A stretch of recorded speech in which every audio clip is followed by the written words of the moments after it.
Après la Belgique, premier cas du variant Omicron détecté en Allemagne, en Italie, au Royaume-Uni et en République tchèque. Face aux dangers qui se rapprochent, la France, vous le verrez, durcit son protocole pour tenter d'éviter la propagation. En pleine crise sociale dans les Antilles françaises, le gouvernement ouvre le débat de l'autonomie de la Guadeloupe et crée la polémique. Critique à droite et au Rassemblement national, mais comment réagissent les habitants de l'île? Vous le découvrirez dans ce journal. Et on vous emmènera dans les rues d'Istanbul en Turquie. Elles étaient des milliers ce samedi à dénoncer les violences faites aux femmes. Vous les entendrez. Bonjour à tous, bienvenue si vous nous rejoignez sur France 24. La France n'est pas encore officiellement touchée, mais face aux cas qui se multiplient en Europe, les autorités ont décidé de prendre les devants. Toute personne cas contact d'une autre testée positive au nouveau variant Omicron devra être placée en quarantaine. Ce samedi, le Royaume-Uni, qui a annoncé 2 contaminations, a durci de son côté les conditions d'entrée sur son territoire. Le récit de Marie Justet. Une soixantaine de passagers sous surveillance aux Pays-Bas, 2 cas suspects en Allemagne, après une cinquantaine d'autres en Belgique, 1 en Italie et 2 au Royaume-Uni. Depuis quelques heures, l'inquiétude monte en Europe à cause du variant Omicron. Ce soir, Boris Johnson serre la vis et annonce de nouvelles restrictions. Nous demanderons à quiconque entre au Royaume-Uni d'effectuer un test PCR 2 jours après leur arrivée. Un test plus un isolement jusqu'à un résultat négatif. Aux Pays-Bas, hier, les passagers à bord de cet avion tout droit venu d'Afrique du Sud ont eu droit à un accueil particulier. Au terminal, vous serez attendus pour être testés. À peine débarqués sur le tarmac à Amsterdam, les 600 passagers sont testés. Les gens ne savent pas ce qui va se passer ensuite. Ils ont faim et commencent à s'énerver. Une situation à l'aéroport stressante selon ce passager français. Ça ressemblait plus à de la détention qu'à un confinement organisé. Pas de gel mis à disposition, pas de masque mis à disposition. On a passé la journée ensemble, collés les uns contre les autres. Après plusieurs heures d'attente, 61 d'entre eux se sont révélés positifs au Covid. Placés dans un hôtel en quarantaine, ils attendent de savoir s'ils sont contaminés par le nouveau variant. Un variant jugé préoccupant par l'Organisation mondiale de la santé, car le risque de transmission pourrait être élevé. C'est illusoire de penser que la France sera épargnée par ce variant, comme elle n'a jamais été épargnée par les autres variants. Le véritable enjeu, ça va être de savoir est-ce que ce variant a un potentiel de réplication, de transmissibilité plus fort que le variant Delta, et est-ce qu'il prendra la place dans le mois qui va venir. Même si aucun cas n'a été détecté dans l'Hexagone, le gouvernement français annonce ce soir que toute personne cas contact d'une autre testée positive au variant devra s'isoler obligatoirement pendant 7 jours, même si celle-ci est vaccinée. Un variant qui se propage partout dans le monde. Après avoir constaté un premier cas, Israël se barricade à nouveau. Le gouvernement l'a annoncé tout à l'heure, l'interdiction de son territoire aux visiteurs étrangers, cela pendant 2 semaines, à compter de ce dimanche minuit. Un nouveau variant qui préoccupe l'OMS, je vous le disais. Les scientifiques dans ce combat sont en première ligne. Comment ces nouvelles souches sont-elles détectées? Écoutez, le médecin Olivier Epaulard, il est infectiologue au CHU de Grenoble et il était un peu plus tôt sur notre antenne. Il faut imaginer qu'il y a un énorme effort qui est fait au niveau mondial pour ce qu'on appelle le séquençage, c'est-à-dire que dans plein de prélèvements positifs, on fait une analyse de la séquence du virus pour voir si c'est une séquence connue ou non connue. C'est comme ça qu'on a pu détecter les variants précédents, c'est comme ça qu'on a pu aussi détecter des variants qui n'étaient pas des variants très préoccupants justement. Ils n'étaient pas classés par l'OMS comme variants préoccupants, mais simplement comme variants à suivre. Et là, par exemple, l'Afrique du Sud, qui n'est probablement pas le lieu où a émergé ce variant, mais qui est un pays qui a de grosses capacités de séquençage, a pu ainsi mettre en évidence qu'il y avait cette nouvelle séquence du virus, où il y a plusieurs dizaines de mutations qui sont présentes par rapport à une séquence connue. Et donc la présence de ces mutations permet de dire, voilà, c'est une nouvelle forme. Le fait qu'il y ait plusieurs, c'est un nouveau variant, le fait qu'il y ait plusieurs personnes touchées en même temps, plusieurs prélèvements positifs, fait penser que peut-être c'est un variant en train d'émerger. Et c'est ce qu'on voit d'ailleurs là au niveau mondial. Le fait qu'il y ait plusieurs pays successivement qui détectent ces variants, ça ne veut pas forcément dire que l'épidémie se répand comme une traînée de poudre, enfin une épidémie dans l'épidémie du variant. Ça veut surtout dire qu'on a des capacités maintenant de détection qui sont absolument sans précédent et qui nous permettent de comprendre presque en temps réel la dissémination d'un variant, quand bien même il ne représente peut-être qu'un cas sur 100 000.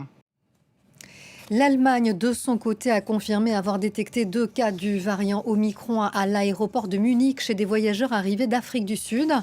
Une situation des plus inquiétantes, notamment en Bavière, fortement touchée par la 4e vague de Covid-19.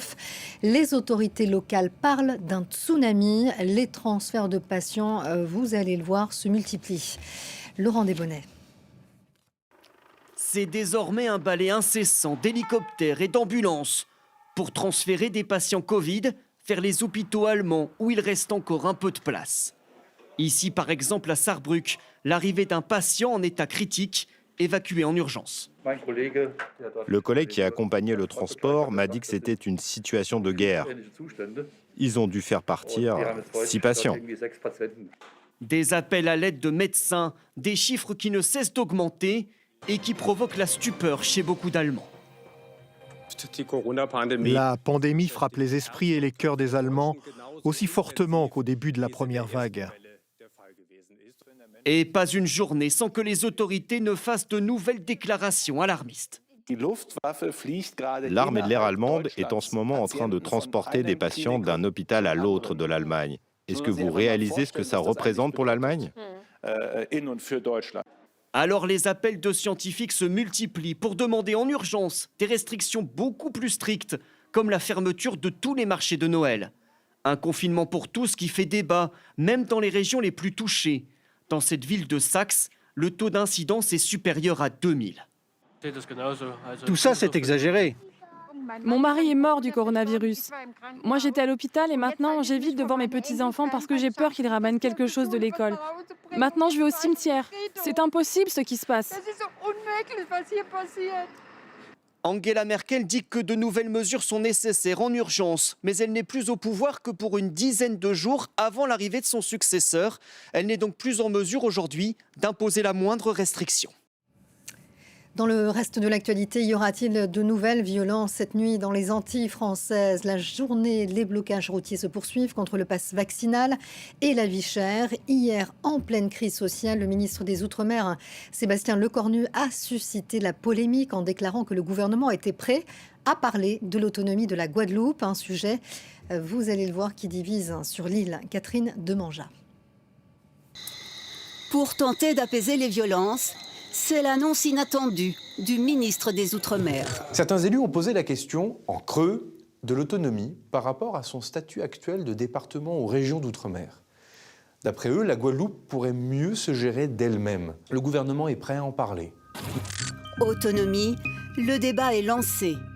Est-ce une revendication locale? Dans les rues de Pointe-à-Pitre, certains militent pour cette autonomie dans la République. Ça pourrait faire avancer beaucoup de choses parce qu'on regarde bien Tahiti. Ils ont l'autonomie et ça n'empêche qu'ils sont restés français et ça a avancé sur beaucoup de choses aussi. Pour d'autres, une telle réforme ne suffirait pas. C'est pas l'autonomie qui sera la solution, de toute façon. Comment? Pourquoi? Non, il y a des problèmes qui sont beaucoup plus profonds. Je pense qu'il faut mettre tout sur la table, écouter et puis trouver des solutions. Quelles modalités? Concrètement, l'autonomie pourrait concerner l'éducation, la santé, le social, les transports, ce qui exclut les compétences régaliennes, sécurité, justice, affaires étrangères et défense. L'ancien président de la région ne dit pas non à l'autonomie, mais il s'interroge sur les moyens qui seraient alors alloués. Quelles sont les dotations? Est-ce que l'autonomie, c'est moins d'argent? Est-ce que c'est plus de compétences désargentées? Donc il y a de vraies questions à poser, mais il faut les poser. L'autonomie, une réponse suffisante? Après 2 semaines de conflit, les revendications restent plus sociales qu'institutionnelles. Il y a tellement de problèmes ici qu'il faut régler. Un seul débat ne va pas suffire. En 2003, consultés par référendum, les Guadeloupéens avaient repoussé un changement de statut. Et on vous emmène maintenant en Turquie. Elles étaient des milliers ce samedi dans les rues d'Istanbul. Leur mot d'ordre, l'élimination des violences faites aux femmes. Jeudi, la journée internationale avait tourné court après l'emploi de gaz lacrymogène par la police. Le récit d'Edwige Wamanissa. Dans les rues d'Istanbul, des milliers de manifestants, une fois de plus. Jeudi dernier, une précédente marche contre les violences sexistes a tourné court. Des affrontements ont rapidement éclaté entre les manifestants et les policiers. Mais les contestataires ont répondu présents en nombre ce samedi pour réclamer la fin des violences envers les femmes. Je pourrais être la prochaine. Je veux me sentir libre et à l'aise dans les transports publics. Je suis donc ici parce que je veux que les tueurs soient jugés, pas les femmes. Les manifestants veulent que la Turquie réintègre la Convention d'Istanbul, un traité international qui vise à protéger les femmes. Nous sommes ici parce que la Turquie a rejeté la Convention d'Istanbul. Nous sommes donc ici pour protester contre les féminicides. Chaque jour, des centaines de milliers de femmes sont tuées. Ces morts incluent maintenant aussi des enfants. Nous nous rassemblons ici, non pas pour faire notre deuil, mais au contraire pour nous révolter. En mars dernier, le président Erdogan a retiré la Turquie de l'accord qui serait, selon lui, incompatible avec les valeurs conservatrices du pays. Une démarche vivement critiquée par l'Union européenne et les États-Unis. D'après les associations féministes, 345 femmes turques ont été tuées depuis le début de l'année. Direction Ouagadougou maintenant, capitale du Burkina Faso, sous tension ce samedi. Le face-à-face entre manifestants et forces de l'ordre a fait au moins 3 blessés. Des centaines de personnes ont réclamé le départ du président Kaboré, jugé incapable d'enrayer la spirale djihadiste. Un rassemblement interdit à l'appel de la coalition du 27 novembre. France 24 y était. Regardez ce reportage de Kalidoussi. À 8h, la place de la Nation, point de départ annoncé de cette marche de protestation, était encore vide. Et pour cause, elle est protégée par des forces armées venues empêcher les manifestants de s'y installer. Car le rassemblement du jour n'a pas reçu l'autorisation de la mairie de Ouagadougou. Ce qui exaspère cette femme qui tente de négocier avec un soldat burkinabé. Aujourd'hui, je suis sortie pour marcher parce que je suis femme d'FDS. J'ai des enfants et je n'ai pas envie d'être veuve. C'est simplement, c'est ça. Je n'ai pas envie d'aller crier comme la dame qui a crié le nom de son mari au cimetière de Gunguin. Face à l'impossibilité de se rendre sur la place de la Nation, les manifestants décident d'investir la rue. À l'image de ce taxi, les véhicules sont priés de faire demi-tour. Tandis que la manifestation prend de l'ampleur, des slogans sont entonnés, des pancartes à l'effigie de l'ancien régime sont brandies. Certaines visent directement la France. On a des militaires qui peuvent sauver le Burkina. On demande à la France de dégager. Elle n'a qu'à décapier du Burkina. Voilà, on en a marre. Trop, c'est trop. Elle a des unités ici qui ne peuvent pas nous sauver. À quoi sert? Elle n'a qu'à dégager. Alors que des pavés sont arrachés par quelques manifestants pour barrer les rues, les CRS usent des premiers tirs de gaz lacrymogène. Certains appellent au calme. Au même moment, une foule fait face aux CRS pour leur manifester leur soutien, puis reprennent spontanément l'hymne national burkinabé. La police qui a commencé à gazer les gens a compris que le peuple est sorti pour eux. La police a compris que le peuple est sorti pour eux, pour libérer ce pays-là. Les policiers meurent au quotidien. J'ai dit aux manifestants de tempérer, de ne pas lapider la police, parce que la police est avec nous. Mais la trêve est de courte durée. Tirs de lacrymogène, grenades de désencerclement. Le temps n'est plus au dialogue pour les CRS qui décident de mettre fin au rassemblement à peine 2 heures après avoir débuté. À la mi-journée, la circulation restait très perturbée en centre-ville, mais des affrontements entre manifestants et forces de l'ordre se poursuivaient dans plusieurs lieux de Ouagadougou. Voilà, c'est la fin de cette édition. Merci à vous de l'avoir suivi. Le prochain journal complet, c'est dans une quinzaine de minutes. Restez sur France 24. À tout à l'heure.